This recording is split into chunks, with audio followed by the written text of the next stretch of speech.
이 시간 하나님께서 저희에게 주시는 말씀은 빌립보서 2장 25절에서 30절 사이의 말씀입니다. 빌립보서 2장입니다. 25절에서 30절 사이의 말씀입니다. 찾으셨으면 앞에 있는 자막을 보셔도 되겠습니다. 제가 읽겠습니다. 그러나 에바브로디도를 너희에게 보내는 것이 필요한 줄로 생각하노니 그는 나의 형제요 함께 수고하고 함께 군사된 자요 너희 사자로 내가 쓸 것을 돕는 자라. 그가 너희 무리를 간절히 사모하고 자기가 병든 것을 너희가 들은 줄을 알고 심히 근심한지라.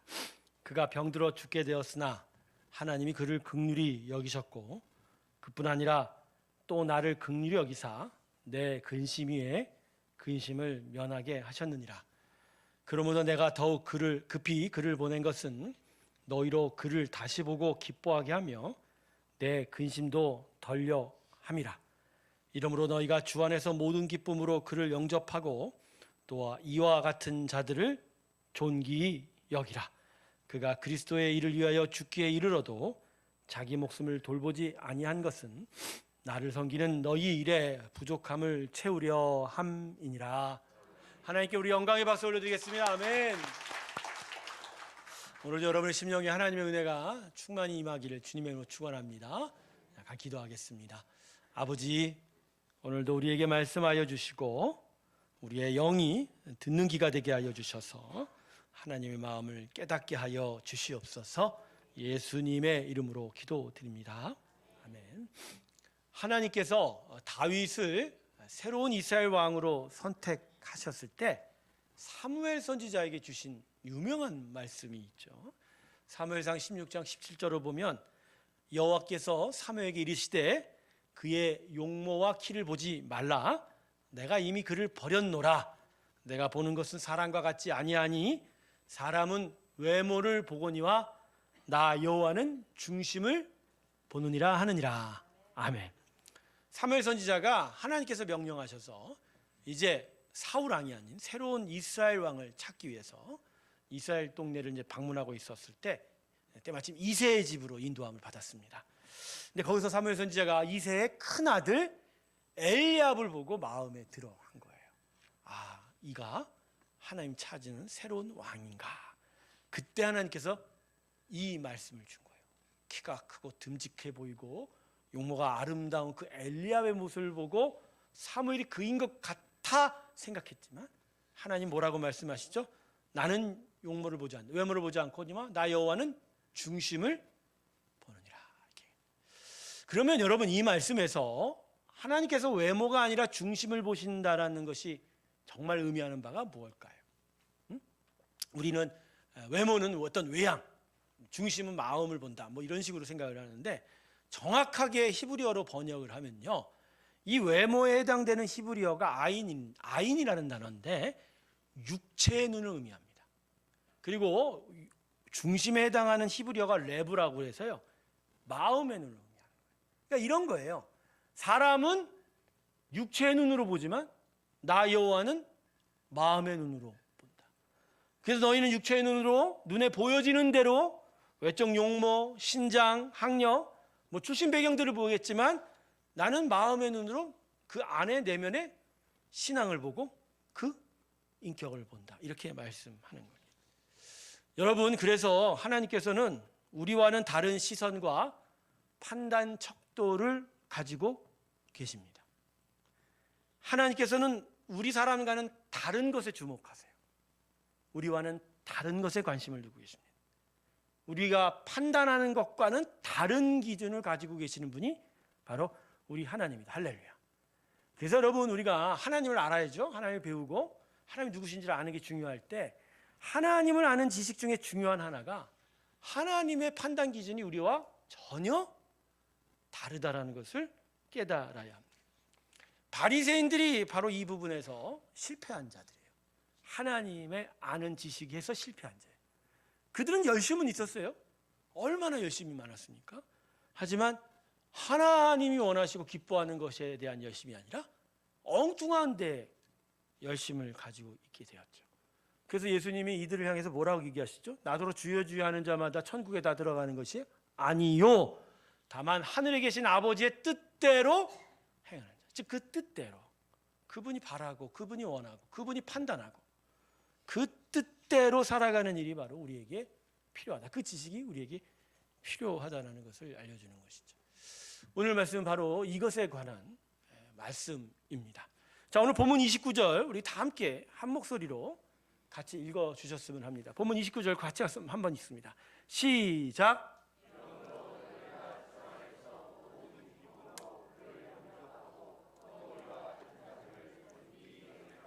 네, 자, 이게 무슨 말이냐면 지금 사도 바울이 지금 당신이 자기가 기록하고 있는 이 편지가 빌립보서라는 편지죠. 이걸 빌립보서에 쓰고 있는데 이렇게 얘기하는 거예요. 내가 누구를 너희한테 지금 보내고 있어. 그 사람을 기쁘게 환영해 주기를 바래. 근데 그가 정말 존귀한 자거든. 귀한 자거든. 그 귀한 자를 제대로 영접하고 대해주기를 바랍니다. 이런 말을 바로 오늘 본문에 담아 놓은 겁니다. 자, 그럼 여기서 존귀한 자가 누굴까요? 자, 오늘 본문은 이 사람의 이름을 23절에 25절에서 누구라고 밝히고 있죠? 에바 브로디도라고 밝히고 있습니다. 근데요, 흥미로운 게 이 에바 브로디도가요, 이게 빌립보 교회가 먼저 바울에게 보낸 자라는 거예요. 네. 사도 바울이 지금 로마 감옥에 갇혀 있거든요. 로마의 가택연금이라는 수준에 들어가 있는데 이 바울을 도와주기 위해서 빌립보 교회가 선택하고 택하여 보낸 자가 누구라고요? 에바 브로디도예요. 그러니까 빌립보 교회는 에바 브로디도를 잘 알고 있는 거예요. 어떤 행실을 갖고 있고 어떤 마음과 어떤 성품을 갖고 있는지를 에바 브로디도를 잘 알고 있는 거예요. 그러니까 택한 거죠. 그렇죠?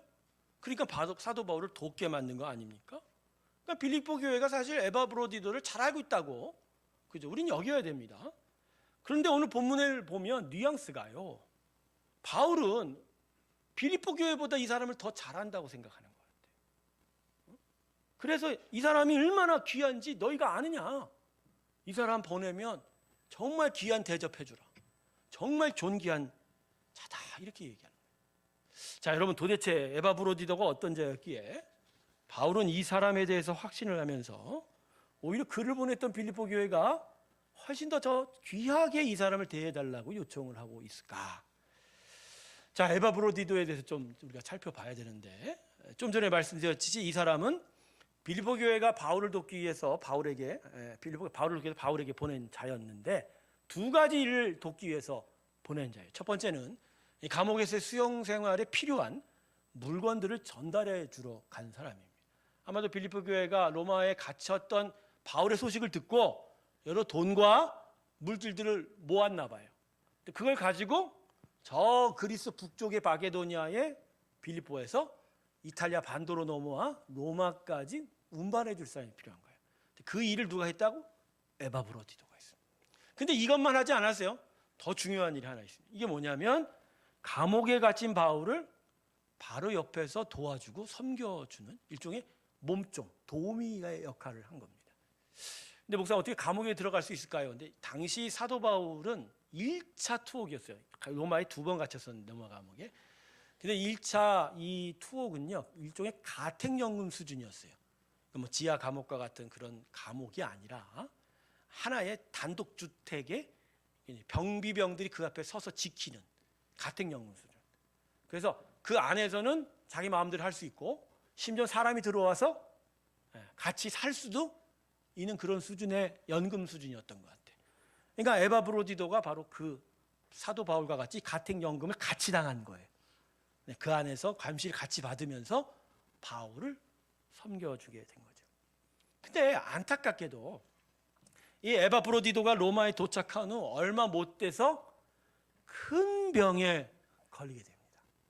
어떤 특별한 병명이름은 나타나고 있지 않은데 아마 죽을 뻔한 위기에 있었나 봐요. 그래서 오늘 본문 27절을 보면요, 그가 병들어 죽게 되었다, 이렇게까지 기록을 하고 있죠. 그러니까 죽을 큰 위기에 빠졌었나 봐요.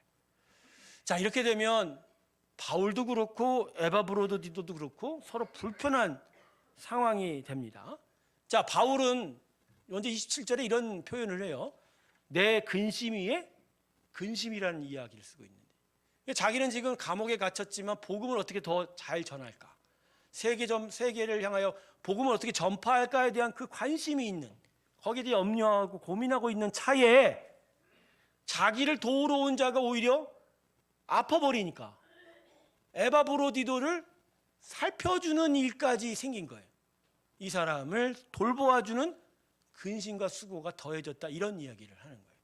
그러니까 바울도 좀 힘이 드는 상황이었을 거고, 또 에바브로디도는요 더 난감했겠죠. 도우러 온 사람이 오히려 바울의 뭐가 된 거예요? 짐이 된 거잖아요. 그러니까 마음이 얼마나 괴로웠겠습니까? 그리고 본문 26절에 보면 자기 병든 것을 너희가 들은 줄 알고 심히 근심한지라 이렇게 얘기했는데, 빌립보 교회가 자기를 일부러 바울 도와주러 보냈는데 오히려 짐이 돼 버린 거에 대해서 자기 사명, 자기 임무를 완수하지 못한 것에 대해서 큰 자책감을 가지고 있었을 거라는 거죠.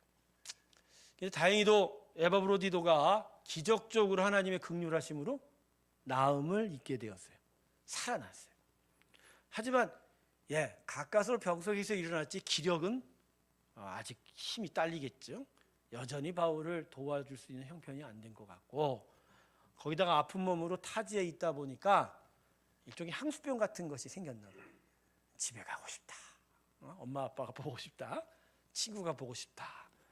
본문 26절을 보면 그가 너희 무리를 간절히 사모한다 그러죠. 이게 뭐냐면 향수병을 얘기하는 거예요. 집으로 되돌아가고 싶은 에바브로디도의 마음이 있었던 거예요. 결국 바울은 이 에바브로디도를 빌립보 교회로 되돌려 보내기로 결정합니다. 육체적으로나 정신적으로나 지치고 힘들어하는 이 에바브로디도를 위해서 이 사람을 고향으로 보내주자. 그런데 이러한 결정은 에바브로디도나 빌립보 교회나 참 마음의 어려움을 가져올 수 있는 일이었을 거예요. 특별히 에바브로디도는 사명을 완수한 것이 아니잖아요, 그죠? 바울을 도와주러 왔는데 그것도 하지도 못한 채, 그죠? 아프기만 하고 그냥 다시 고향으로 가는 그의 마음이 얼마나 힘들었겠습니까? 또 자기를 보낸 빌립보 교회의 면목이 없었을 거라는 거죠. 빌립보 교회도 마찬가지죠. 바울에 대해서 마음이 힘들었을 거예요. 에바브로디도를 통해서 뭔가 도우려고 했는데 도와주지를 못한 것에 대한 어떤 큰 실망감을 빌립보 교회가 가질 수 있었던 거예요. 바로 이러한 배경 속에서 오늘 바울이 이 말씀을 던진 거예요. 그래서 오늘 본문이 사도 바울이 사실 이렇게 얘기하는 겁니다. 자, 지금 이 편지를 들고 가는 에바브로디도 니들이 잘 알지? 근데 나는 그 사람을 보내. 근데 에바브로디도야말로 정말 귀한 사람이야. 너무너무 귀한 사람이야. 그래서 너희가 이 귀한 사람을 기쁘게 다시 받아주고 환영하고 계속 잘 대해주기를 바란다. 이게 오늘 본문의 중심 내용인 거예요. 자, 여러분, 사도 바울이 지금 이렇게 말을 쓴 의미가 뭘까요? 에바브로디도가 가면은 냉대받고 제대로 일도 못 처리했다고 막 혼날까봐 그래서 좀 말로 높여주려고 그런 차원일까요? 그렇지 않습니다. 여러분, 오늘 본문 말씀이 빌립보서 몇 장에 있어요? 2장에 있죠. 자, 2장을 한번 처음부터 보시면 그 유명한 2장의 첫 부분에 예수 그리스도의 십자가와 그 도에 대해서 사도 바울이 이야기하고 있습니다. 예수님의 자기 포기, 자기 내려놓기, 자기 죽음에 대해서 이 십자가의 도를 가르쳐주고 있어요. 그런데 사도 바울이 이 십자가를 가르친 이유는 당시 지금 빌립보 교회가 분열되어 있었거든요. 서로 나누어 싸워가고 있었던 거예요. 바로 이 교회에 예수님의 마음을 다시 품으라고 가르쳐준 거예요. 서로 사랑하고 서로 위하고 자기를 내려놓고 십자가에 희생하신 그 예수님의 마음으로 교회를 섬길 때 진정 너희의 교회에 회복이 임할 거라는 거예요. 자, 그리고 나서 디모데에 대해서 얘기하죠. 너희를 생각할 자가 이 사람밖에 없다. 즉 예수님의 마음을 품은 자가 바로 디모데다, 이렇게 얘기를 하고, 그리고 나서 이제 이 에바브로디도를 또 얘기하는 거예요. 그 예수님의 마음으로 나를 섬겼던 자가 누구다? 에바브로디도다. 이런 사람이야말로 예수님의 마음 품고 너희 교회에 있어야 할 사람이다. 이 사람을 귀하게 여겨라.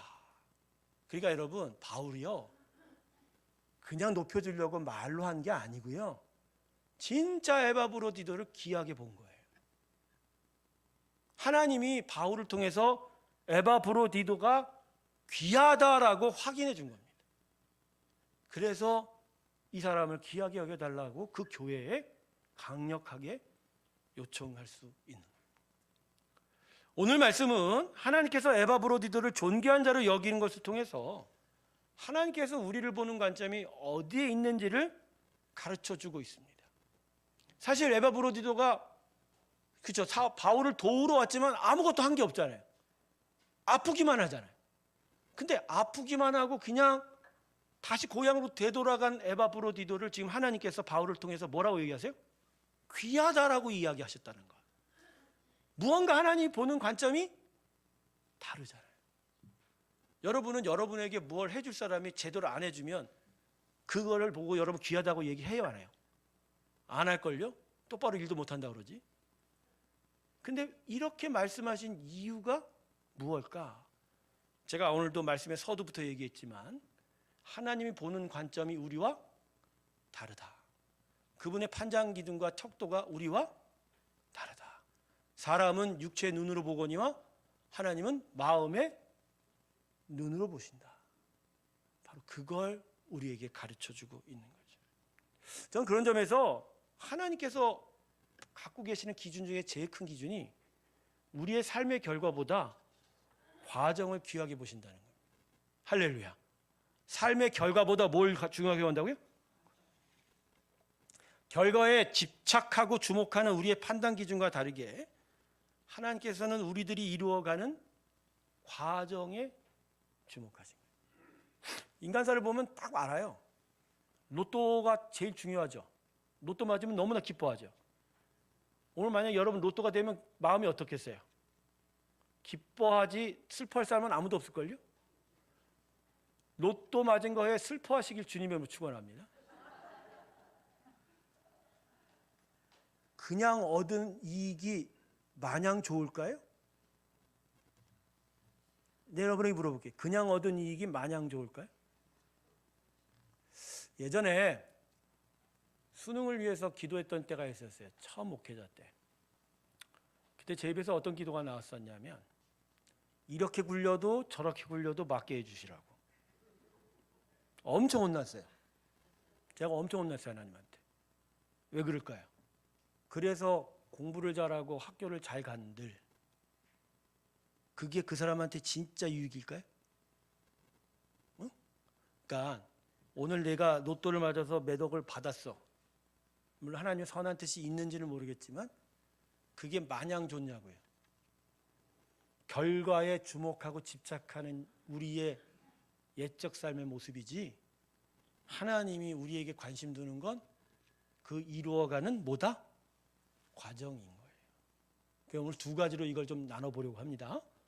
첫 번째, 하나님께서는 방향을 매우 중요하게 여기십니다. 방향.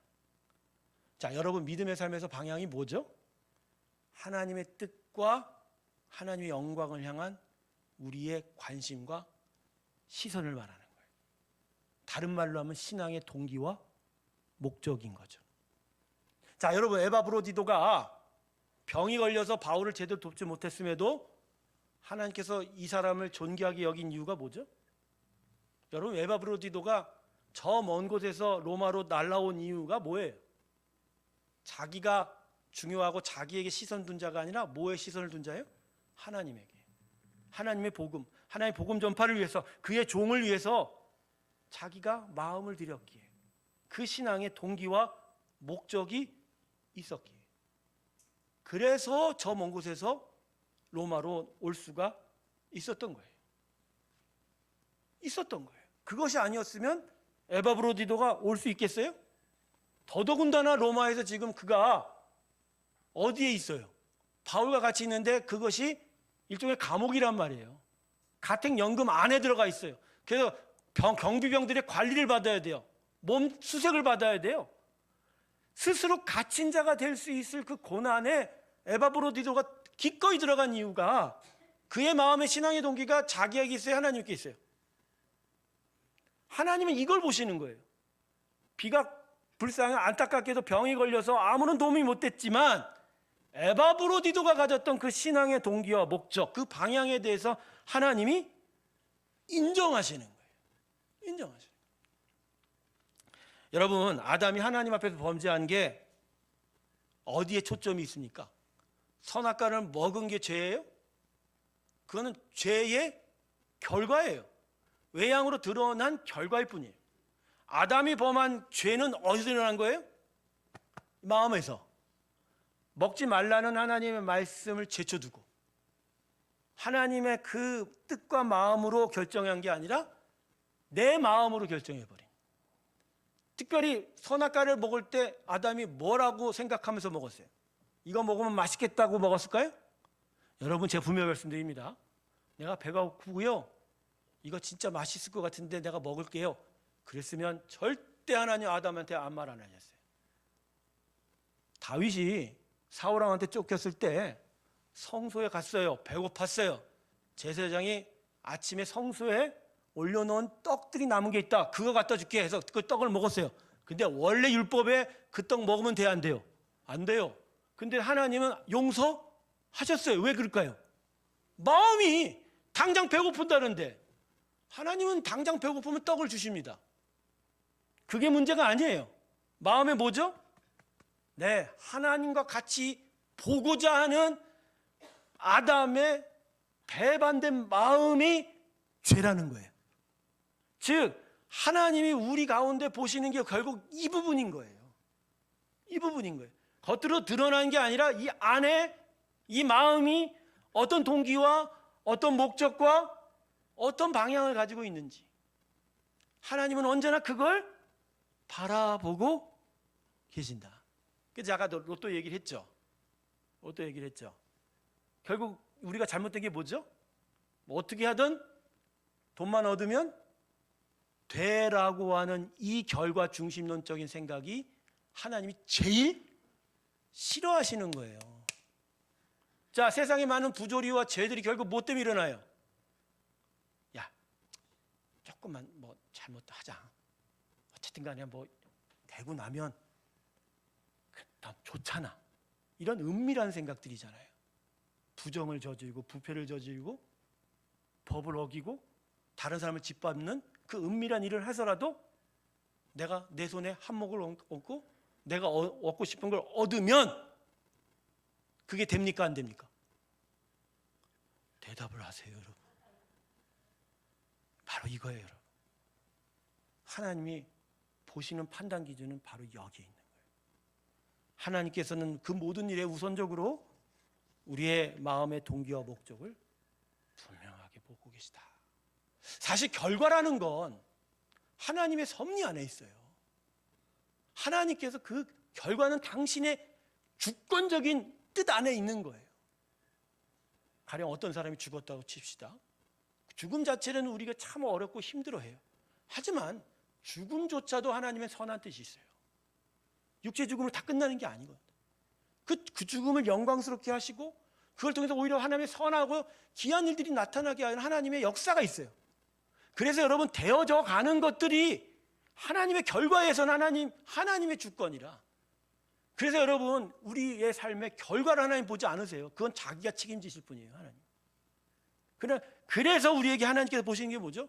마음의 동기, 신앙의 목적, 우리의 방향이라는 거예요. 그래서 여러분, 절대로 하나님은 결과를 놓고 우리를 판단하거나 평가하지 않습니다.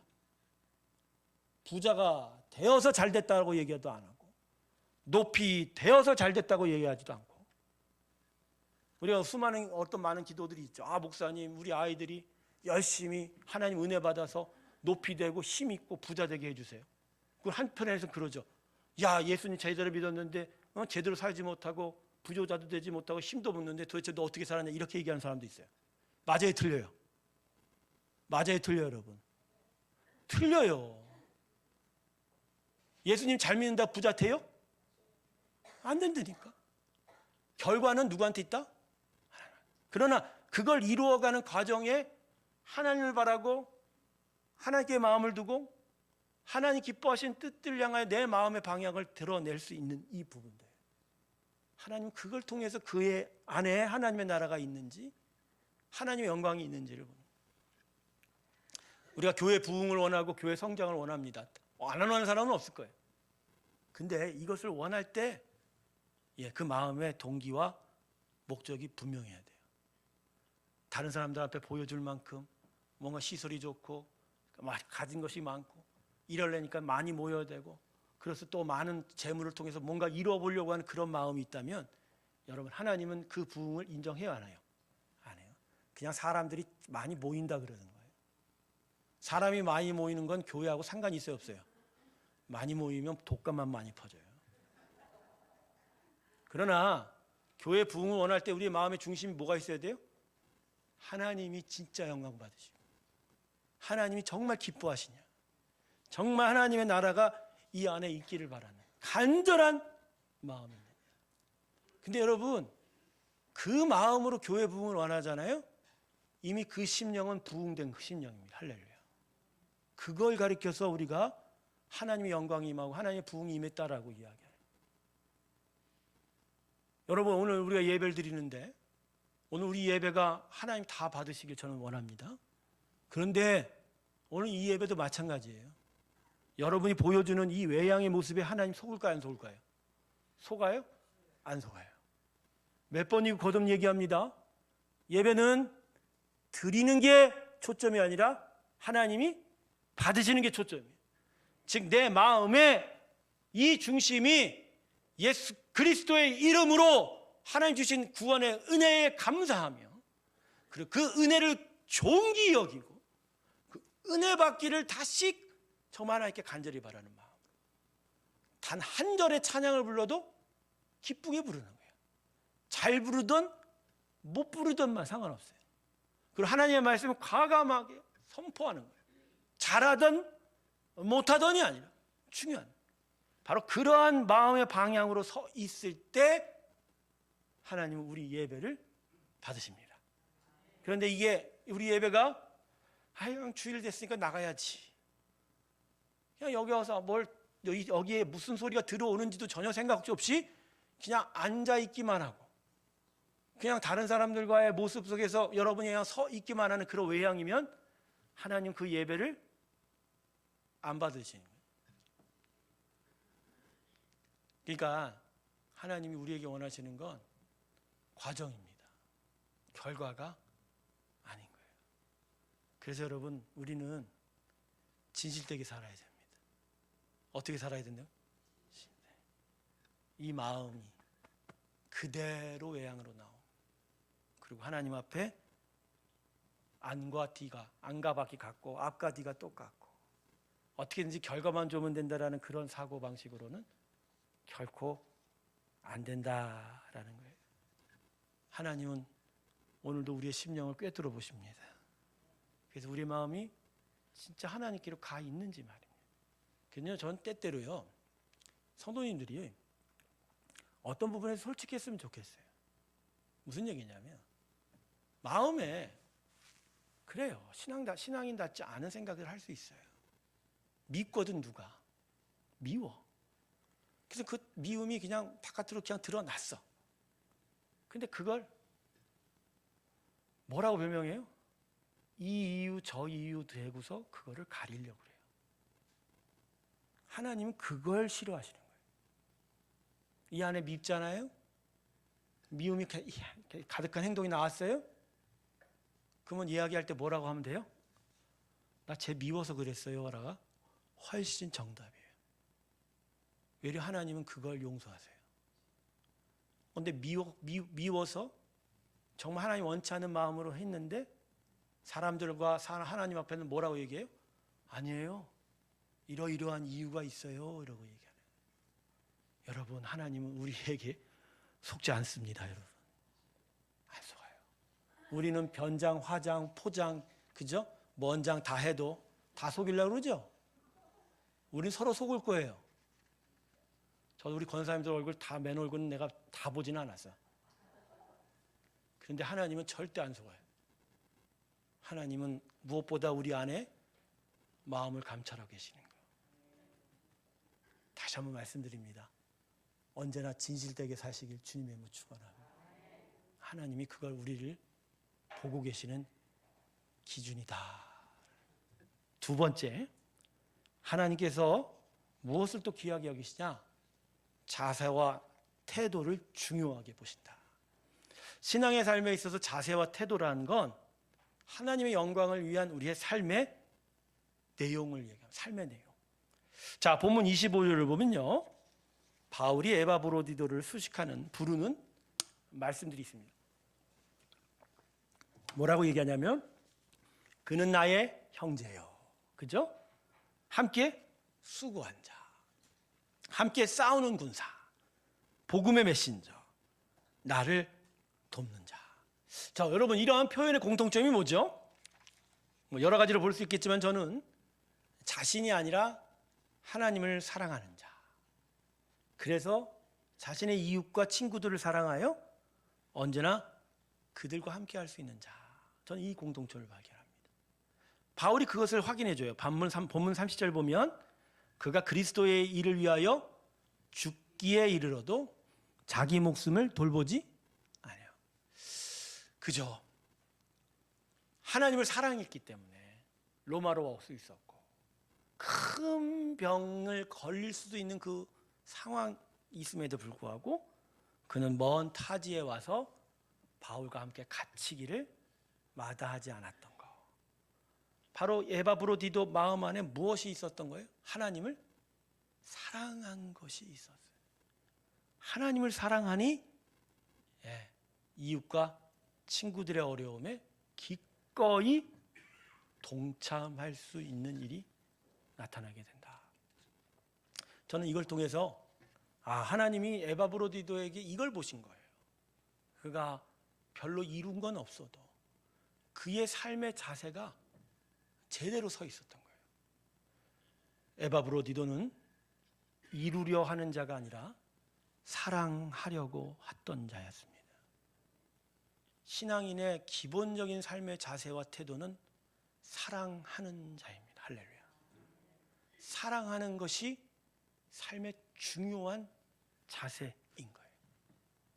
예수의 사람이란 결국 하나님의 사랑으로 세워진 자들이죠. 죽음으로 멸망당할 수 없었던 자가 예수 그리스도를 십자가에 주시는 그 하나님의 사랑에 의하여 구원을 얻고, 그리고 그 사랑과 은혜가 영원토록 영원하게 풍성하게 공급되어지는 그 삶이 바로 예수의 믿음의 삶이라면, 그 믿는 자의 삶 속에 계속 작동하는 역사는 하나님의 사랑인 거예요. 그러기에 구원받은 자가 무엇보다도 해야 할 일은 뭐죠? 사랑인 거예요. 사랑. 제가 처음 목회를 할 때 하나님께 드렸던 3가지 기도 제목 중에 마지막 3번째 기도 제목이 이거였어요. 하나님, 내가 다른 것은 얻지 못해도 사랑할 수 있게 해주십시오. 아마도 제가 사랑을 제대로 못할 것 같았나 봐요. 하나님이 그래서 그걸 나한테 기도할 수 있게 하셨어요. 너무 귀하더라고요. 살아온 그동안의 인생을 보면 참 많은 실수와 허물이 있고 사랑하지 못했던 일들을 되돌아보면서, 그럼에도 불구하고 내 삶의 가장 중요한 삶의 자세를 내가 언제나 기억할 수 있게 하시는 은혜에 감사합니다. 여러분, 우리는 이루려 하는 자가 아니라 뭐 하는 자다? 사랑하는 자다. 이게 우리의 삶의 기본 자세다. 여러분, 그래서 하루 종일 세상에 살아야 되니까 힘들게 싸우고 분투하고 어려울 수 있지만, 그래도 주일날 교회 오는 날 이 시간만큼은 그래도 기본 자세가 지켜지길 주님의 이름으로 축원합니다. 사랑함으로 오세요. 사랑하는 마음으로 오세요. 근데 또 오면 또 사랑을 못하게 만들어. 왜 이렇게 나를 힘들게 하고 막 어렵게 하든지. 그렇지만 우리의 기본 삶의 자세는 뭐라고요? 그래서 하나님이요, 우리의 삶에 이걸 보시는 거예요. 너 뭐 했니? 무엇을 이루었니? 무엇을 소유했니? 무엇을 가졌니? 이거 안 물어보세요. 대신 이거 물어보세요. 너 지금 날 사랑하니? 너의 이웃을 사랑하니? 오늘도 너 사랑하고 있니? 할렐루야. 우리는 항상 사랑해야 합니다. 할렐루야. 그러니까 사랑하지 못하는데 결과를 이루었다. 그 결과 하나님 인정 안 하세요. 인정 안 하세요. 그러나 결과를 이루지 못해도 그가 사랑하는 자세로 계속 꾸준하게 살아왔으면 하나님은 그걸 뭐라고요? 가장 최고로 여기시게 된다.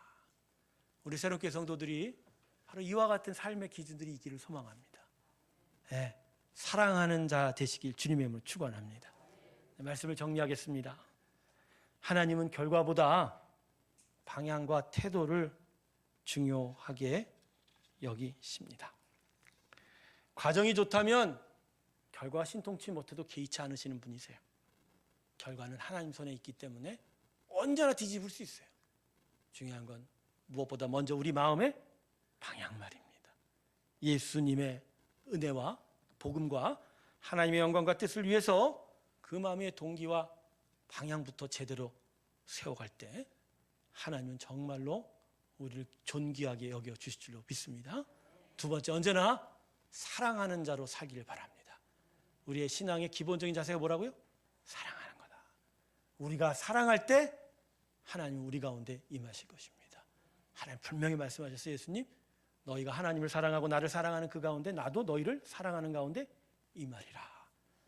그러한 삶의 기본 자세가 있을 때 하나님 우리를 귀하게 여겨주실 것입니다. 사랑하는 성도 여러분, 가진 것이 얼마가 있건간으로 사는 게 아니에요. 우리의 인생의 당당함은 바로 내가 하나님께 마음을 둔 삶의 방향과 사랑하는 자로 살아가는 삶의 자세, 그것이 나를 향한 하나님의 존귀함을 얻게 된다는 자신감이 있기에 거기서 우리는 당당하게 살아갈 수가 있는 거죠. 오늘 하나님이 기쁘게 여기시는 그 일들을 마음에 다시 한번 기억하면서 무엇보다 사랑하는 자로 사시길 주님의 이름으로 축원합니다. 기도하겠습니다. 하나님의 나라를 이루어가려 할 때 하나님의 바른 뜻과 바른 마음을 깨닫게 하여 주시옵소서. 그래서 하나님의 온전하신 기쁨을 얻어 살아가는 우리 모두가 되게 하여 주시옵소서. 감사드리며 예수님의 이름으로 기도드립니다. 아멘. 우리 다 같이 321장 함께 찬송 부르면서 봉헌 드리도록